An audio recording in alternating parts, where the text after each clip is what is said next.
What the hell have guns got to do with motorcycles? Quite a bit, actually.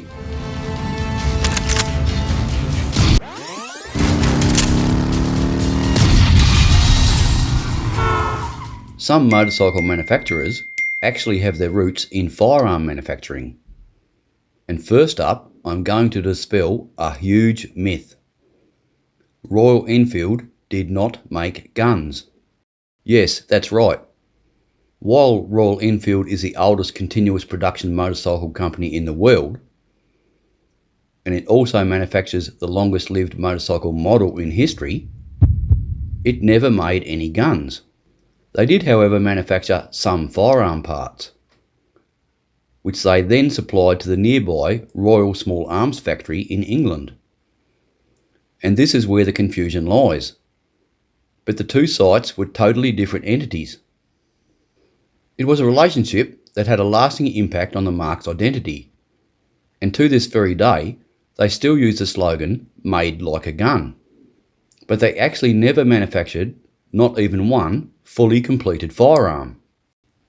The Royal Small Arms Factory was acquired by BSA in the early 1900s, a company which very clearly has their roots in firearm manufacture.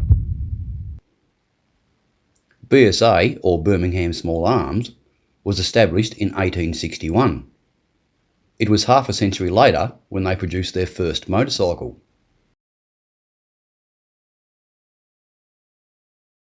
And one of the most iconic and recognisable bolt-action rifles in history, the Lee Enfield 303, was in fact first initially manufactured in this very factory, and not the Royal Enfield factory as many people believe.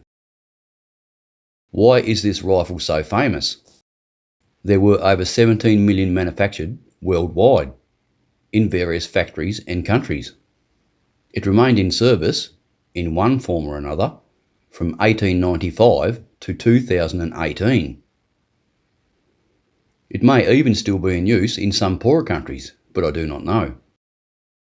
Compared to most other bolt-action rifles used during the World Wars, it had twice the magazine capacity, 10 rounds. And contrary to what many firearm owners are led to believe these days, 60-degree bolt lifts are nothing new. The 303 Lee Enfield featured a short 60-degree bolt lift, and it was pretty smooth too. Way smoother than some other rifles from the same period.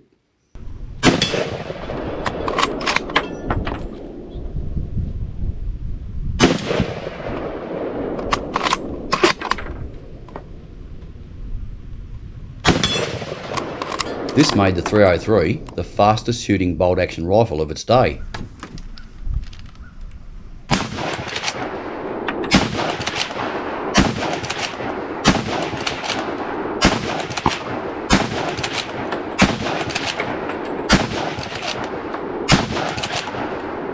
BSA, or Birmingham Small Arms, also manufactured many different machine guns, like the Sten, Lewis and Browning machine guns. We all know that in general, Americans love their guns, right? But before you criticise their gun laws, or lack thereof, you should watch this documentary.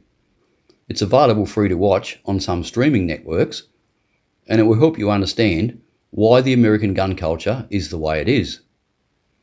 And if you happen to be a loony dictator of a nation of repressed people, no matter how insane you are, why aren't more people intelligent, like me?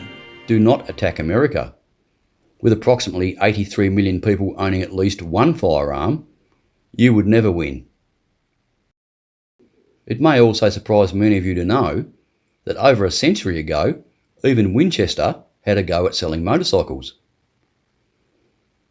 Their bike had a 6 horsepower single-cylinder engine, leaf spring front suspension and a battery with a total loss ignition system.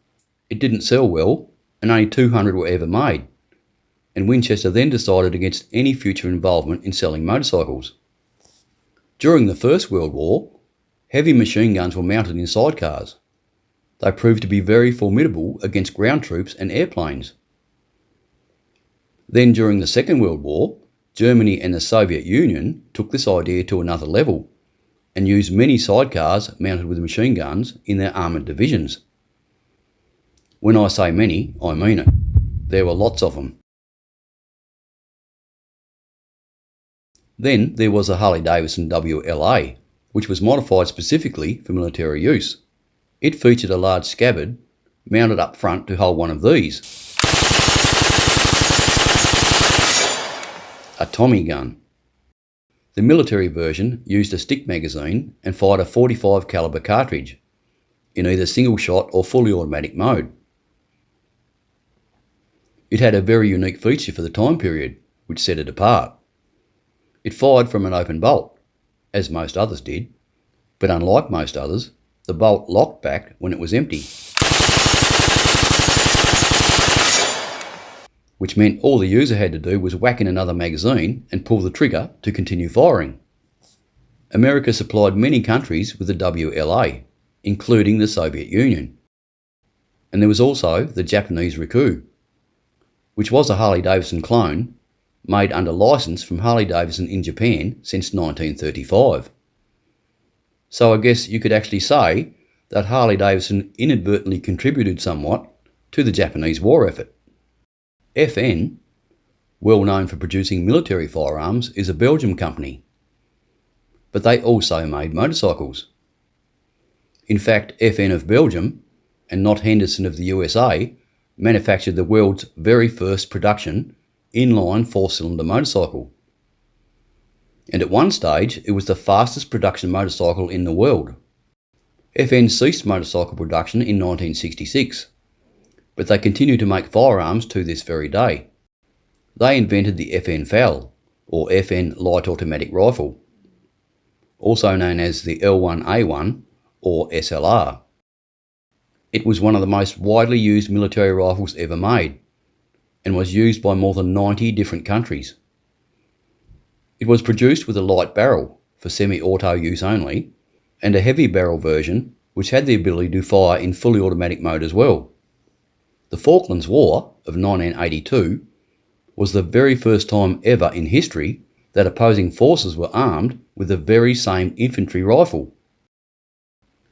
A few others worth mentioning are CZ, who began manufacturing firearms and then later made motorcycles as well. They no longer produce motorcycles, but they still manufacture very high quality firearms. Established in 1911, Italian company Benelli were a tad different, because they actually made motorcycles first, and then progressed to making firearms as well. Husqvarna started making motorcycles very early, in 1903, but they actually manufactured firearms as far back as the 17th century. True fact.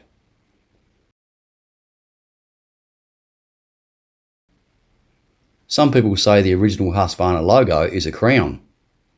Or is it a barrel and gun sights? You be the judge. Finally, there is this interesting extract from one of the channel's older videos. Why did Indian motorcycles have a left-hand throttle? There are many opinions on why this was the case, but opinions are not facts. These opinions included: 1. Because Indians had their carby on the left side, it just made sense to put the throttle on the left.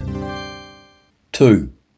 Indian just wanted to be different to their arch-rival Harley-Davidson. And 3. Indian put the throttle on the left side so that the police would be able to shoot a pistol while still being in control of their motorcycle.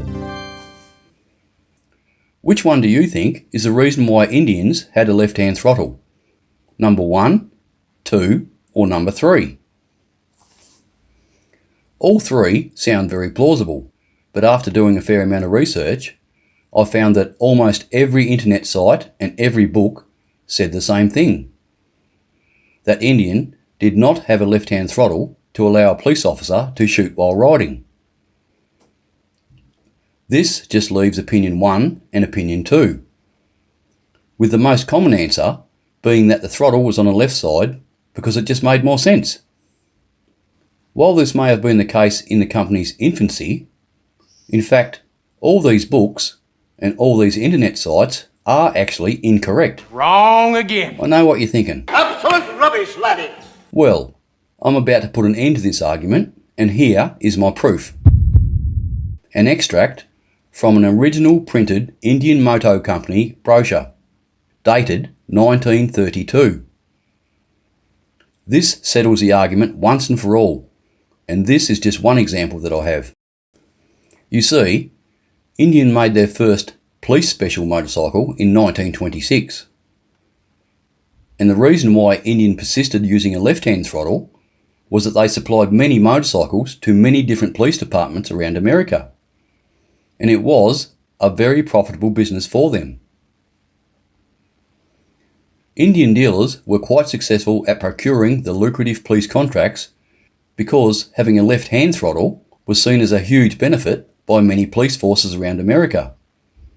In fact, as private customer sales declined dramatically during the troubled period of the Great Depression, the main purchasers of Indian motorcycles were police forces.